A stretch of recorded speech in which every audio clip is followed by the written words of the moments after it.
జై శ్రీమన్నారాయణ. నేను మీ వాణి సత్యాన్ని శ్రీ విష్ణు పరివార్ ఛానల్ నుంచి మాట్లాడుతున్నానండి. Welcome to our channel. జై శ్రీమన్నారాయణ. హేమలత. జై శ్రీమన్నారాయణ గురువు గారు. అమ్మ, ఈరోజు శతశ్లోకి రామాయణంలోని 24th నుంచి 27th శ్లోకం వరకు చూసుకుందాము. 4 శ్లోకాలు. ఫస్ట్ 24th శ్లోకం. సజగామవనం వీరః ప్రతిజ్ఞామనుపాలయన్ పితుర్వచన నిర్దేశాత్ కైకేయాః ప్రియకారణాత్. సజగామ వనం వీరః. మనం 4 పాదాలుగా చేస్తున్నాం కాబట్టి తర్వాత పా వచ్చినా కూడా మనం అన్నట్లేదు, ఎండ్ చేసేస్తున్నాం లైన్. వీరః ప్రతిజ్ఞా పాకింద రకారం సంయుక్తాక్షరం మను పాలయన్. పితుర్వచన రాకింద వకారం సంయుక్తాక్షరం. నిర్దేశాత్ రాకింద కూడా ద సంయుక్తాక్షరం. కైకేయాఫ్ యా కింద యకారం ద్విత్వాక్షరం. విసర్గలు ఉన్నాయి. తర్వాత ప్రియ కారణాత్ పాకింద రకారం సంయుక్తాక్షరం. ఆఫ్లైన్ చూద్దామమ్మా. సజగామవనం వీరః. సజగామవనం వీరః. సజగామవనం వీరః. ప్రతిజ్ఞామనుపాలయన్. ప్రతిజ్ఞామనుపాలయన్. ప్రతిజ్ఞామనుపాలయన్. పితుర్వచన నిర్దేశాత్. పితుర్వచన నిర్దేశాత్. పితుర్వచన నిర్దేశాత్. కైకేయాః ప్రియకారణాత్. కైకేయా ప్రియకారణాత్. కైకేయా ప్రియకారణాత్. అందరు గుర్తుపెట్టుకోండమ్మా, లైన్ ఎండింగ్ లో ఒత్తులు వస్తే అది కొంచెం వినిపించేటట్టు మంచిగా చదువుకోవాలి. లైన్ వైజ్ చూద్దాం. సజగామ వనం వీరః ప్రతిజ్ఞామనుపాలయన్. సజగామవనం వీరః ప్రతిజ్ఞామనుపాలయన్. సజగామవనం వీరః ప్రతిజ్ఞామనుపాలయన్. పితుర్వచన నిర్దేశాత్ కైకేయాః ప్రియకారణాత్. పితుర్వచన నిర్దేశాత్ కైకేయా ప్రియకారణాత్. పితుర్వచన నిర్దేశాత్ కైకేయా ప్రియకారణాత్. ఫుల్ శ్లోకం ఇద్దరం కలిపి మీరు మ్యూట్ లో చేయండి అమ్మా. సజగామ వనం వీరః ప్రతిజ్ఞామనుపాలయన్ పితుర్వచన నిర్దేశాత్ కైకేయాః ప్రియకారణాత్. 25th శ్లోకం. 25వ శ్లోకం. తం వ్రజంతం ప్రియో భ్రాత లక్ష్మణోనుజగామః స్నేహాద్వినయ సంపన్నః సుమిత్రానందవర్ధనః. తం వ్రజంతం వా కింద రకారం, నా కింద త, రెండు కూడా సంయుక్తాక్షరాలు. ప్రియో భ్రాతలో కూడా పా కింద రకారం ఉంది, భా ఒత్తక్షరం, దాని కింద రకారం. అవన్నీ కూడా సంయుక్తాక్షరాలు. లక్ష్మణోనుజ కింద మకారం సంయుక్తాక్షరం. అణ కింద అవగ్రహం ఉంది కాబట్టి కొంచెం లాంగ్ దీర్ఘం పెడదాం. లక్ష్మణోనుజ గామః. స్నేహాద్వినయ సా కింద నకారం సంయుక్తాక్షరం, దా కింద వా సంయుక్తాక్షరం. స్నేహాద్వినయ సంపన్నః మా కింద పా ఉంది సంయుక్తాక్షరం, నా కింద నా ద్విత్వాక్షరం. సుమిత్రానంద తా కింద రకారం సంయుక్తాక్షరం. వర్ధనః రా కింద ధ మహాప్రాణం. లాస్ట్ కి విసర్గలు ఉన్నాయి. ఆఫ్లైన్ చూద్దాం. తం వ్రజంతం ప్రియో భ్రాత. తం వ్రజంతం ప్రియో భ్రాత. తం వ్రజంతం ప్రియో భ్రాత. లక్ష్మణోనుజగామః. లక్ష్మణోనుజగామః. లక్ష్మణోనుజగామః స్నేహాద్వినయ సంపన్నః స్నేహాద్వినయ సంపన్నః స్నేహాద్వినయ సంపన్నః సుమిత్రానందవర్ధనః సుమిత్రానందవర్ధనః సుమిత్రానందవర్ధనః లైన్ వైజ్ తం వ్రజంతం ప్రియో భ్రాత లక్ష్మణోనుజగామః తం వ్రజంతం ప్రియో భ్రాతా లక్ష్మణోనుజగామః తం వ్రజంతం ప్రియో భ్రాతా లక్ష్మణోనుజగామః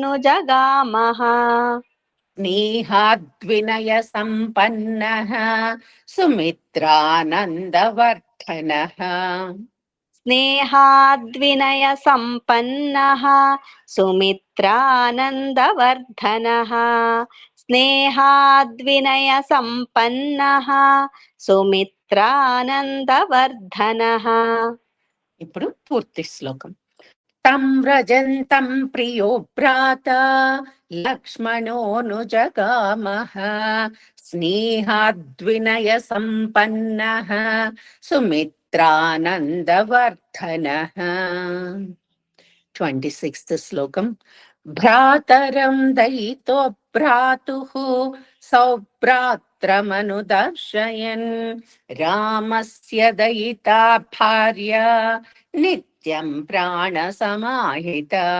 పద విభజన చూద్దాం. భ్రాతరం, భా మహాప్రాణం రకారం ఉంది, దీర్ఘాక్షరం. దయితో భ్రాతుః, భ్రాతుః తూ తర్వాత విసర్గలు ఉన్నాయి కాబట్టి హూ అయిపోయింది. సౌభ్రాత్రమను, భా అగైన్ భా కింద రకారం, తా కింద రకారం, అన్ని సంయుక్తాక్షరాలు. దర్శయన్ రా కింద షా, షణ్ముఖంలో షా సంయుక్తాక్షరం. రామస్య సా కింద యకారం. దయితా దీర్ఘాక్షరం. భార్య రెండు దీర్ఘాక్షరాలు. భా మహాప్రాణం రా కింద యకారం సంయుక్తాక్షరం. నిత్యం తా కింద యకారం సంయుక్తాక్షరం. ప్రాణ సమాహిత, ప్రాణ సమాహిత. ఆఫ్లైన్ చూద్దాం.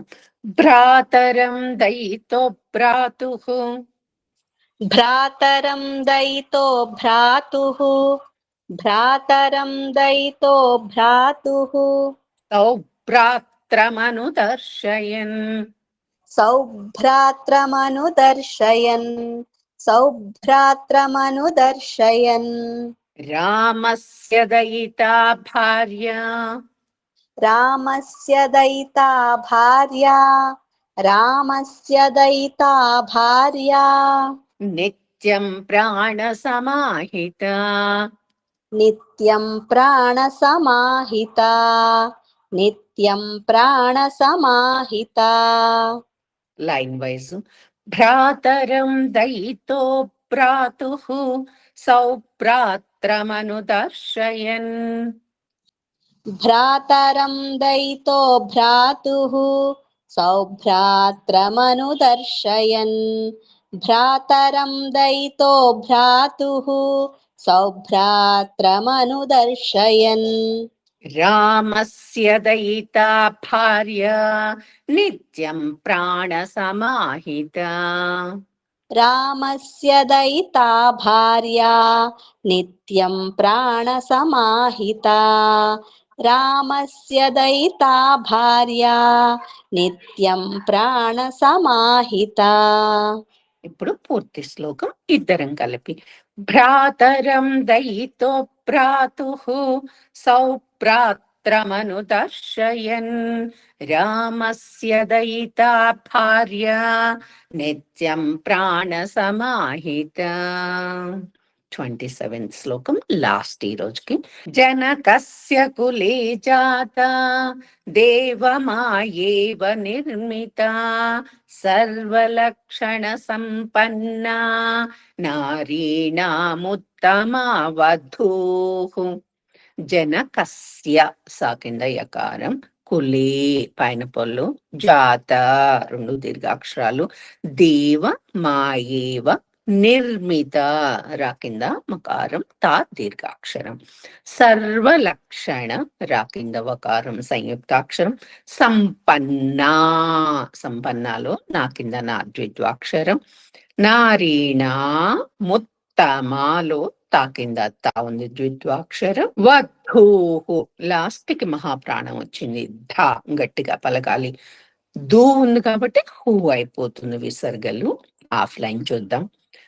జనకస్య కులే జాత जनकस्य कुले जाता जनकस्य कुले जाता దేవమాయేవ నిర్మిత देवमा एव निर्मिता देवमा एव निर्मिता సర్వలక్షణ సంపన్నా सर्वलक्षण संपन्ना सर्वलक्षण संपन्ना నారీణాముత్తమా వధూః नारीणामुत्तमा वधूः नारीणामुत्तमा वधूः లైన్ వైజ్ కరెక్ట్ గా ట్యూన్ పట్టుకున్నమ్మా.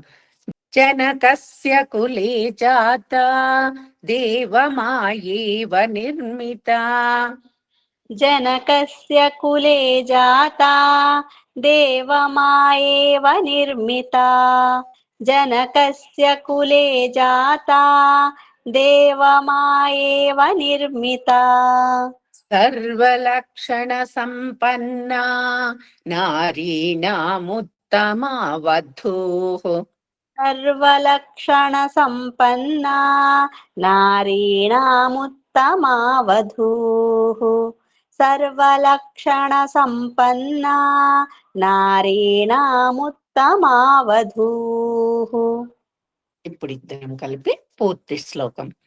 జనకస్య కులే జాత దేవమాయేవ నిర్మిత సర్వలక్షణ సంపన్నా నారీణాముత్తమా వధూః. జై శ్రీమన్నారాయణమ్మ. శ్రీమన్నారాయణ గురువు గారు. ఈ వీడియో కనుక మీకు నచ్చినట్లయితే కనుక లైక్ చేయండి, షేర్ చేయండి, అలాగే సబ్స్క్రైబ్ చేసుకోండి. మీ లైక్స్ మాకు చాలా ఇంపార్టెంట్ అండి. మీరు అందరూ కూడా లైక్ చేస్తున్నారు. ధన్యవాదాలు. ఉంటాను.